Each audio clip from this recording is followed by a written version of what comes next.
চিনছেন আমাকে কীভাবে? আপনি যে ওই মিডিয়াকে, ওই মিডিয়ার ভাইকে তুই তুকারি করতেছেন, এইরকম খারাপ ভাষায় তুই মই করে বিদিকিচ্ছি করতেছেন, বিহেভ করতেছেন, এটা কি করা ঠিক হচ্ছে? মোটেও কিন্তু ঠিক হচ্ছে না। কারণ কি জানেন, আপনাদের এই প্রোগ্রামে যে আলোচনা হবে, শুধু আপনি শুনলে নয়, পৃথিবীর সবাই শুনতে পাবে। কথা বুঝতে পারছেন? এখানে তো একটা মিডিয়া আছে, তাতে আপনার চলে উঠতেছে। আপনারা আমাকে চিনছেন কীভাবে? মিডিয়ার কারণে। সে মিডিয়াকে আপনি বাধা দিচ্ছেন। আপনি প্রোগ্রামটা নিয়েছেন, এই প্রোগ্রামটা যে নিলেন, আমাকে কোথায় দেখছেন? ইউটিউবে দেখছেন। দেখার পরে কিন্তু আপনি এরকম নিয়েছেন প্রোগ্রামটা। আপনি মিডিয়াকে বলতেছেন সর, তুই, মই, এরকম বিহেভ কেন? আপনাদের এলাকা এরকম কেন? হ্যাঁ, একটু সবুর তো করতে পারবেন। ধৈর্য নেই আপনাদের? কতক্ষণ থাকবে? প্রোগ্রাম শেষ হয়ে চলে যাবে আমার সাথে। এইরকম বিহেভ করবেন না। আপনার এখানে তো একটা, আরো 4-5টা যায়। আল্লাহ রাব্বুল আলামিন বলেন, ইন্নাল্লাযীনা ক্বালু রাব্বুনাল্লাহু সুম্মা ইসতাকামু তাতানাজ্জালু আলাইহিমুল মালায়েকা আল্লা তাখাফু ওয়া লা তাহজানু وابشروا بالجنة التي كنتم توعدون। আল্লাহ রাব্বুল আলামিন বলেন, নিশ্চয় যারা বলে আমাদের রব আল্লাহ, আমাদের রব একমাত্র আল্লাহ, এটা যারা মনে প্রাণে বিশ্বাস করে, এটার উপর অনরটল অবিচল থাকে, এই সকল বান্দা বান্দিরা রবকে স্বীকৃতি দেয়, আমাদের রব হচ্ছে আল্লাহ, এইটা বলে তারা রবকে স্বীকৃতি দেয়, এটার উপর অনরটল অবিচল থাকে। ফেরেশতারা সাক্ষী দেয়, তাতানাজ্জালু আলাইহিমুল মালায়েকা, ফেরেশতারা সাক্ষী দিচ্ছে, তাতানাজ্জালু আলাইহিমুল মালায়েকা আল্লা তাখাফ, তোমাদের কোনো ভয় নাই, ওয়ালা তাহসান, তোমাদের কোনো টেনশন নাই। তোমরা এরকম কোরআনুল কারীম থেকে কথা বলতে গিয়া নানান বাধার সম্মুখীন হয়েছে। এইরকম কোরআনুল কারীমের কথা বলতে গিয়া বাধা সৃষ্টি করেছে, কোরআনুল কারীমের কথা বলতে গিয়া জেল জুলুমের শিকার হতে হয়েছে, আল্লাহর দ্বীন প্রচার করতে গিয়া নানান বাধার সম্মুখীন হতে হয়েছে। মানুষে অনেক কথা বলেছে, এইরকম তারা কোরআনের কথা অন্য মাইন্ডে নিয়ে আলেমদের উপর যারা কোরআনুল কারীম থেকে কথা বলে, এদেরকে এরকম তুচ্ছ তাচ্ছিল্য ব্যবহার করে, এদের সাথে তোমাদের সাথে তুচ্ছ তাচ্ছিল্য ব্যবহার করেছে। তোমরা কোরআনুল কারীম থেকে কথা বলতে গিয়া মানুষের নানান কথা বলেছে এবং জেল জুলুমের শিকারও হতে হয়েছে। আজকে তোমাদের আর কোনো ভয় নাই, নানান ভয় দেখাইছে। এ কোরআনুল কারীমের কথা বলতে গেছো, তোর বাটাম ফাড়ে ফেলবো, অমুক জায়গায় গাড়ি ধরবো, এরকম আছে না? কোরআনুল কারীম থেকে কথা বলতে গিয়া মানুষে অনেক কথা বলছে, যে কি হয়ে গেছে, কি হয়ে গেছে, ওর থেকে পিটমো, ওই আমার বিরুদ্ধে কয়, আছে না রে? আচ্ছা আপনারাই বলেন, কোরআনুল কারীম থেকে যদি আমরা কথা বলি, এটা আমরা কার কালাম থেকে কথা বলতেছি বলেন তো?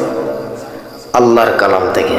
তো আমরা যদি আল্লাহর কালাম থেকে কথা বলি, এই আল্লাহর কালাম থেকে যদি হক কথা বলে, কোরআনের আয়াত থেকে কথা বলে, কোরআনের আয়াতের তর্জমা যদি শ্রোতার সামনে তুলে ধরি, এটা আমার বিরুদ্ধে যেতে পারে, আমার গোষ্ঠীর বিরুদ্ধেও যেতে পারে,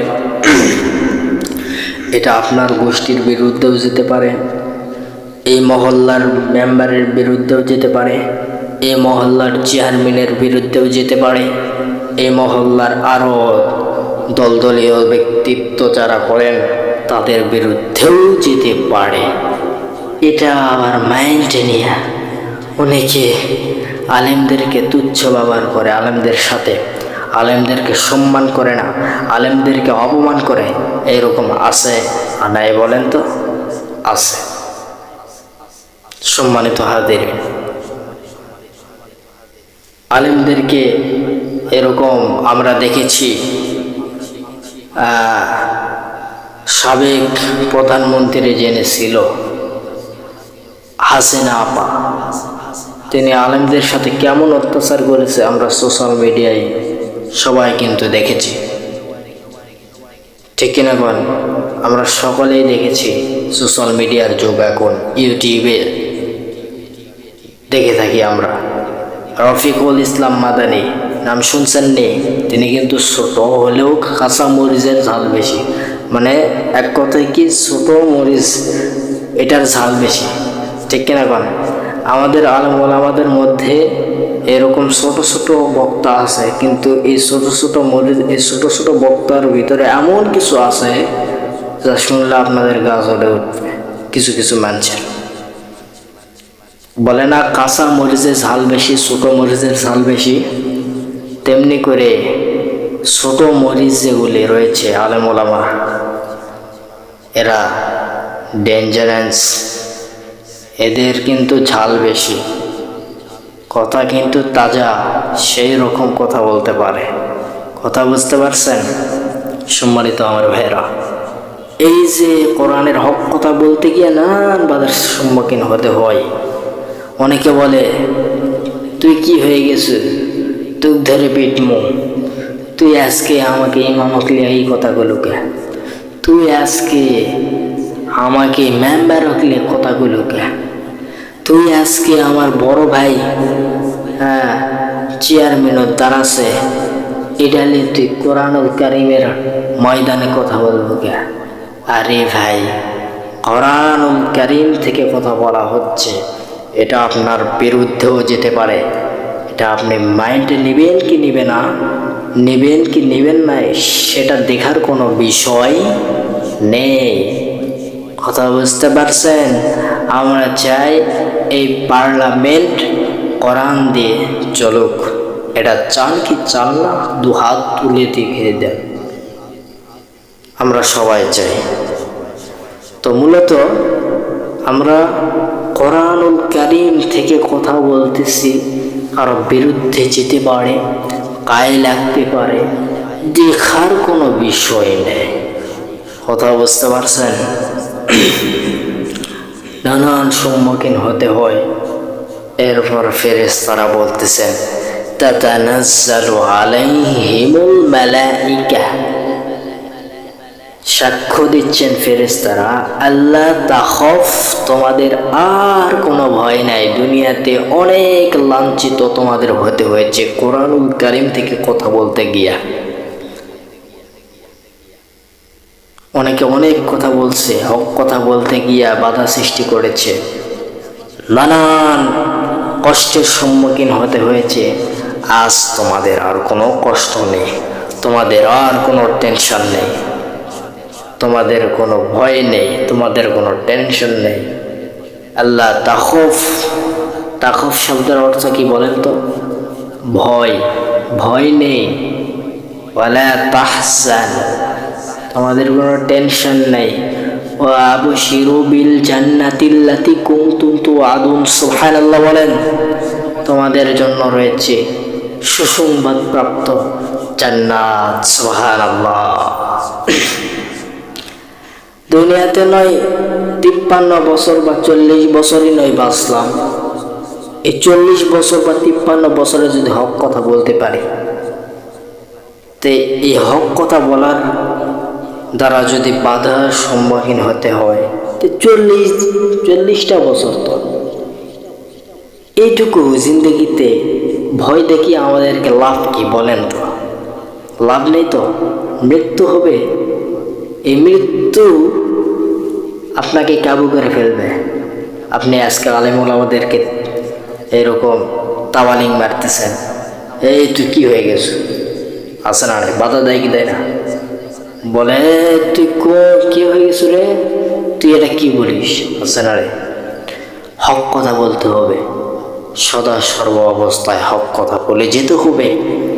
আমাদের পার্লামেন্ট চলবে কোরআনুল কারীম দিয়ে, ইনশাআল্লাহ। সম্মানিত হাজিরে, আলোচনা দীর্ঘ করব না, আপনাদেরকে কষ্ট দিব না। আর 3টা পয়েন্ট তুলে ধরব। এই 3টা পয়েন্ট যদি মেনটেন করতে পারেন, ইনশাআল্লাহ আপনি হেদায়েতের জন্য যথেষ্ট। আপনার যদি আমল করতে পারেন এই 3টা পয়েন্ট।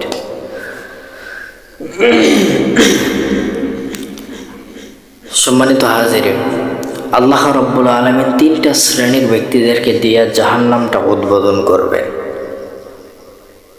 আমি ফতেপুর নওগাঁ সদর নওগাঁ ওইখানেও এই আলোচনাই করেছি। জীবনে যতদিন বেঁচে থাকবো হক কথা বলবো, এবং এই যে আলোচনা আমি তুলে ধরতেছি আপনাদের সম্মুখে, এই আলোচনা তুলে ধরতেছি, এই আলোচনাটা থেকে যাবে, অনেক মানুষ শুনবে, তারা হেদায়েতের পথে আসবে ইনশাআল্লাহ। 3 শ্রেণীর ব্যক্তিদেরকে দিয়ে আল্লাহ রাব্বুল আলামিন 3 শ্রেণীর ব্যক্তিদেরকে দিয়ে জাহান্নামটা উদ্বোধন করবেন। ও দুনিয়ার মানুষেরা, ও নওগাঁর ভাইয়েরা, গভীর মনোযোগে খেয়াল করুন। 3 শ্রেণীর ব্যক্তিদেরকে দিয়ে আমার আল্লাহ রাব্বুল আলামিন জাহান্নামটা উদ্বোধন করবেন। বলেন নাউজুবিল্লাহ। কোন 3 শ্রেণীর? প্রথম নাম্বার হলো আলেম। ওই আলেমগণ যারা এরকম নিজেকে দাবি করে বড় আলেম, নিজেকে দাবি করে বড় সেলিব্রিটি, নিজেকে দাবি করে মাওলানা মুফতি, নিজের ভিতর অহংকার নিয়ে চলাফেরা করে, নিজের ভিতরে এরকম অহংকার নিয়ে চলাফেরা করে এবং নিজেকে বড়ত্ব দাবি করে, এই আলেমকে দিয়ে আল্লাহ রাব্বুল আলামিন তার জাহান্নামটা উদ্বোধন করবেন। এই আলেমকে যখন জাহান্নামের ভিতরে যখন ফেলে দেওয়া হবে, জাহান্নামের রক্ষীরা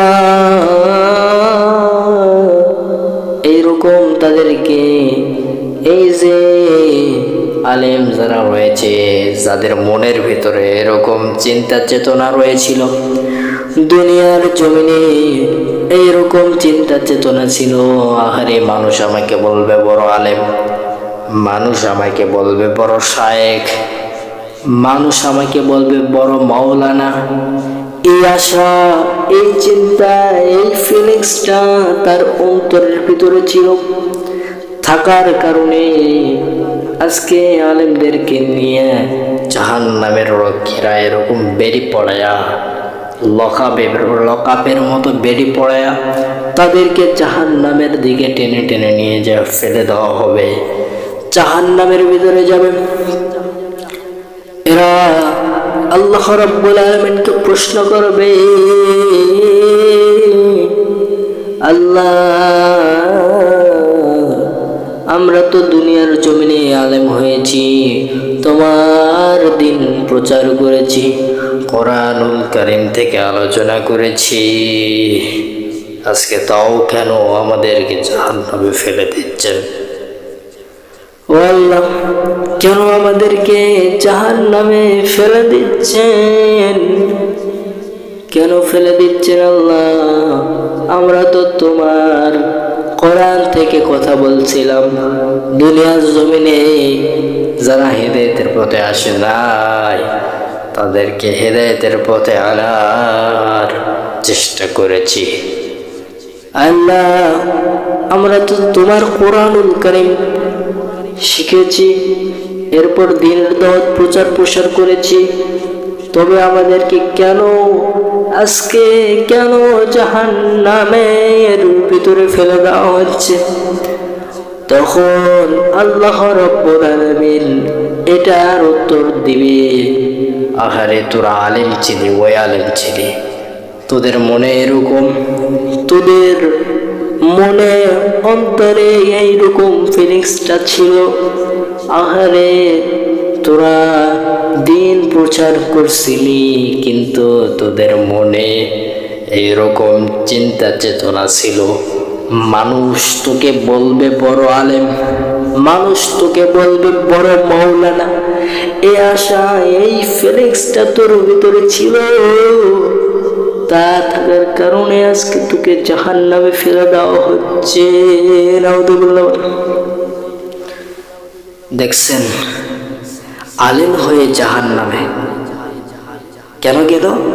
শুধুমাত্র তার অন্তরে অহংকার অহংকার অহংকার থাকার কারণে তাকে জাহান্নামে যাওয়া লাগলো। দেখছেন, এই জন্য আলেম হয়েছ, নিজেকে এরকম এতটা অহংকারী ভাববেন না। কথা বুঝতে পারছেন? নিজেকে এমন ভাবতেছেন, ওরে বা মই কি হয়ে গেল, এরকম ভাববেন না। গতকালকের পরশু, এইরকম পরশু দিন, হ্যাঁ, আমি একটা শানে বসেছিলাম। শানে বসেছিলাম, আমার সাইডে কয়টা ছেলে ছিল, খুব ভদ্র, তারা এরকম আমার পাশে বসেছিল। এইদিকে রাস্তা দিয়ে একটা অটো যাচ্ছে, অটো থেকে একজন মাওলানা নামলো, নামার পরে রাস্তা দিয়ে হাঁটতে লাগলো, তার ওয়াইফকেও নিয়ে যাচ্ছে। হ্যাঁ, আমার সাইড থেকে ওই ছেলেটি সালাম দিয়েছে, এই সালামের উত্তরটা পর্যন্ত সে দিল না। এমন গেটাপে গেল, চশমা, ওই যে গাড়িতে যখন আসার সময় কালো সানগ্লাস পরছে, ওইটা আবার চেঞ্জ করলো করে, ওই যে পড়ে না, ওই যে শেখ আহমদুল্লাহ হাফিজাহুল্লাহ তিনি পড়ে না, তিনার মতো এরকম চশমা পড়লো। তার মডিফাইভই আলাদা। হ্যাঁ, ভালো মডিফাইভ নিচ্ছ, ভালো কথা। এই যে আমার পাশে যে ছেলেটা ছিল, সেই ছেলেটা সালাম দিল, এই সালামের উত্তরটা দে, কেন দিলি না? মনের ভিতর অহংকার, এই অহংকার কিন্তু চিরকাল থাকবে না, মাথায় রাখিস। নিজেকে বড়ত্ব দাবি করে দুনিয়াতে কতদিন থাকবা? ক্ষমতা, বড়ত্ব যিনি দেখাবেন তিনি কে? আল্লাহ রাব্বুল আলামিন। যার দেখানো দরকার সে দেখাবে, আর তুই তো নাপাক পানির সৃষ্টি, আর তুই এমন মডিফাই নিয়ে চলাফেরা করিস। হ্যাঁ, ফাজলামি করার জায়গা পাস না। এই জন্য আমার ভাইরা, নিজেকে অহংকারী লেবাস করবেন না, অহংকারীরা জান্নাতে যাবে না। কথা বুঝতে পারছেন? অহংকারীরা জাহান্নামে যাবে, জান্নাতে যাবে না। সম্মানিত হাজিরিন, সকলের যাদের মনে অহংকার রয়েছে এটা থেকে দূরে থাকবেন। কথা বুঝতে পারছেন? সম্মানিত হাজিরিন, আমাদের যাদের মনে অহংকার আছে এগুলো একবারে ধ্বংস করে দিবেন। কথা বুঝতে পারছেন? যে আলেম হয়েছে তার অন্তরে যদি এরকম অহংকারী লেবাস থাকে, সে আলেম জান্নাতে যেতে পারবে না, জাহান্নামে চলে যাবে। নাউযুবিল্লাহ। এরপরে আসেন, আরেক শ্রেণীদেরকে দিয়ে জাহান্নামটা উদ্বোধন করবেন আল্লাহ রাব্বুল আলামিন। ওই সকল আলেমদেরকে দিয়া জাহান্নামটা উদ্বোধন করবেন। এরপরে আরেক শ্রেণী যারা এরকম দানশীল দুনিয়ার জমিনে দান করত, এখন প্রশ্ন আসতে পারে, হুজুর দান করে এটা তো ভালো কথা, এটা তো ভালো কথা, মসজিদে মাদ্রাসায় দান করে, এগুলো ভালো কথা, সে তো সোয়াবের কাম করতেছে। হ্যাঁ, আমি বলবো সে সোয়াবের কাম করতেছে, কিন্তু সোয়াবের কাম করতে গিয়া তার অন্তরে অহংকারী লেবাস রয়েছে। এই অহংকারী লেবাস নিয়ে সে দান করত। কোরবানির সময় এইরকম ফকির মিসকিনদেরকে দান করবে, গোস্তটা বিলিয়ে দিবে, সুন্দর আখলাক আচরণ দ্বারা সুন্দরভাবে বলবে, বাবা নিয়ে যাও, আমার গরুর গোস্ত তুমি নিয়ে যাও, তোমারও তো হক আছে, তুমি খাও। এইরকম সুন্দর আচরণ করবেন। যদি এইরকম সুন্দর আচরণ যদি না করেন, যদি এরকম বলেন চা নিয়ে আসা, এইরকম মনের ভিতর যদি থাকে দুনিয়ার জমিনে দান করছেন, মনের ভিতর অহংকার নিয়ে দান করছেন, আবার নিজেকে এটা দাবি করছেন, লোকে আমাকে বলবে দানশীল, এই আশা, এই ফিলিংসটা নিয়ে দান করছেন, আপনাকে নিখাত জাহান্নামে যাওয়া লাগবে। কথা বুঝতে পারছেন? দান করবেন এমন ভাবে, ডান হাতে দান করলে বাম হাত যেন টের না পায়। আপনি এমন ভাবে দান করছেন যে এক হাতে দান করছেন, আর একটি এক হাত টের পাইছে, আবার মনের ভিতরে এইরকম ফিলিংস যে আমি মসজিদে দান করেছি, আমি মাদ্রাসাতে দান করেছি, আমার মতো দানশীল কে আছে। এইরকম ফিলিংস অন্তরে যদি থাকে, নিখাত জাহান্নামে যাওয়া লাগবে। ও দুনিয়ার মানুষ, গভীর বড় চোখে খেয়াল করেন। নওগাঁ ভাইয়েরা, নওগাঁর সম্মানিত হাজিরিন, মনের ভিতর এইরকম চিন্তা ফিলিংস থাকা যাবে না, যেভাবে দান করতেছি যে আমাকে মানুষ বলবে দানশীল, এই আশা যদি থাকে, আপনাকে জাহান্নামে যাওয়া লাগবে। নাউযুবিল্লাহ। এরপরে আসে আরেক শ্রেণীদেরকে দিয়া আমার আল্লাহ রাব্বুল আলামিন জাহান্নামটা উদ্বোধন করবেন। ওই শ্রেণীর লোকদেরকে দিয়া, কোন শ্রেণী? প্রশ্ন করতে পারেন কি পারেন না? বলতে পারেন হুজুর এবার কোন শ্রেণী? ওই শ্রেণী যারা এরকম দুনিয়ার জমিনে শহীদ হয়েছে। আপনারা এখন বলবেন শহীদ হয়েছে, এটা তো ভালো কথা, তার কোনো হিসাব নাই, সে জান্নাতি খাবার খাবে। হ্যাঁ, শহীদ হলে ওই শহীদ হওয়া যাবে না। কোন শহীদ? যে দুনিয়ার জমিনে এরকম যুদ্ধ চলতেছে, আপনি এরকম দুনিয়ার জমিনে যে যুদ্ধ চলতেছে, এই যুদ্ধে এরকম বুক এরকম করছে, এরকম ফুলে তুলছে, বুকে এসে গুলি লাগলো, আর আপনার আগে থেকে এরকম চিন্তা চেতনা ছিল, আহারে দুনিয়ার, আহারে আমি যে শহীদ হতেছি, এই আমাকে মানুষ বলবে বীর পুরুষ, এই আশা নিয়ে শহীদ হইতেছি। এইরকম যদি মনের ভিতর চিন্তা ফিলিংস যদি থাকে, তাহলে আপনাকে জাহান্নামে যাওয়া লাগবে। এইরকম চিন্তা চেতনা থাকা যাবে না। আমাদের শহীদ হতে হবে শুধুমাত্র আল্লাহকে সন্তুষ্ট করার জন্য। আমরা যদি শহীদ হই আল্লাহকে সন্তুষ্ট করার জন্য, তাহলে আমাদেরকে জাহান্নামে যাওয়া লাগবে না। আর যদি এরকম লোক দেখানো শহীদ হন, সব আমল যদি লোক দেখানো হয়, তাহলে নিখাত জাহান্নামে যাওয়া লাগবে। এই জন্য আমি বলতে চাই প্রত্যেকটা আমল আমাদের হওয়া লাগবে আল্লাহকে সন্তুষ্ট করার জন্য। প্রত্যেকটা ইবাদত করা লাগবে আল্লাহকে সন্তুষ্ট করার জন্য। প্রত্যেক আলেমদেরকে বলতে চাই, আপনারা ওয়াজ করবেন মাঠে ময়দানে এইরকম আশা নিয়ে, এইরকম নিয়ত নিয়ে যে আমি যে বয়ানটা করতেছি শুধুমাত্র আল্লাহকে সন্তুষ্ট করার জন্য।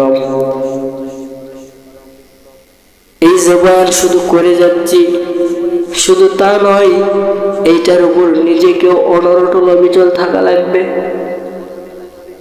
ঠিক কিনা? আমি যে দান করতেছি আল্লাহকে সন্তুষ্ট করার জন্য, এইটা অন্তরে থাকা লাগবে। আমি যে শহীদ হতেছি আল্লাহকে সন্তুষ্ট করার জন্য, এটা অন্তরে থাকা লাগবে। যদি লোক দেখানো যদি হয়, তাহলে আপনার ইবাদত বন্দেগী আল্লাহর কাছে গ্রহণযোগ্য হবে না। দেখছেন? এই জন্য আমাদের প্রত্যেকটা আমল, প্রত্যেকটা ইবাদত আল্লাহকে সন্তুষ্ট করার জন্য হওয়া লাগবে।